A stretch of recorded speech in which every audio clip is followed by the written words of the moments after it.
China. Nicholas Burns expressed concerns about those very restrictions at an event last night. Seema Mody joining us now with what he had to say. What did he have to say? Yeah, I attended that virtual meeting, Brian, and you could argue China is by far the most important economic relationship, but U.S. Ambassador Burns saying that the lockdowns are taking a toll on his staff, the U.S. Embassy in Beijing, and their ability to carry out important tasks. The lockdowns are quite severe. It also constrains our ability for us to do our jobs. If I wanted to go to or visit our consulate in Shenyang in northern China, up near the North Korean border this week, I could probably get there. I'd likely get stuck there for about 10 days. Same with Shanghai or Guangzhou or Wuhan. Burns adding that due to very few airlines going to the country, they've been using government charters to get officers in and out of China. He's expecting his meetings this week with government officials there to be conducted virtually due to the ongoing COVID restrictions. He also showed his support for the protesters, saying, quote, they have a right to be heard and that right should not be hindered with and it shouldn't be interfered with. Sort of an indirect message to the leadership there. Well, Brian. There's a story on CNBC.com today that I think everybody should read.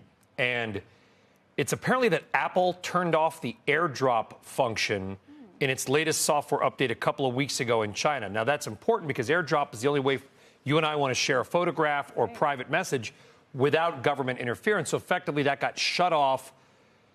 So now, if you're in China, everything you communicate with will be monitored by the government. The last way to do it, AirDrop, is now apparently gone. That's on CNBC.com.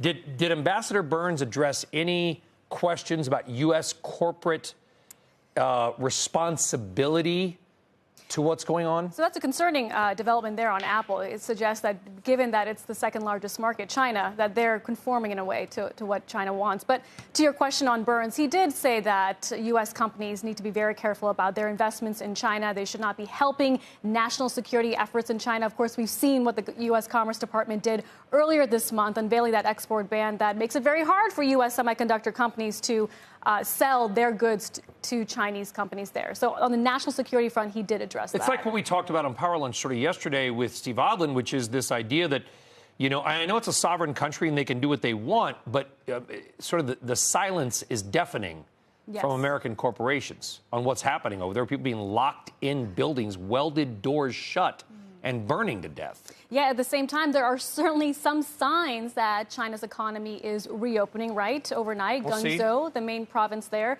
starting to reopen. Schools reopening in that city as well. That's where COVID cases started. That's where the outbreak started. And that seems to be what's behind the recent outperformance in Chinese tech stocks this month. I mean, just today, Alibaba, JD.com, Pinduoduo, they're up 7 to 8%. Alibaba on pace for its best month since November of 2015. So some interesting moves in the stock market as we try to understand what's happening on the ground. Brian. Well, and also commodities. I mean, the EU sanctions on Russian oil and possible price cap supposed to kick in on Monday. If China does reopen and they start buying a lot of oil and gas again, watch out above. Seema, thank you. Yeah.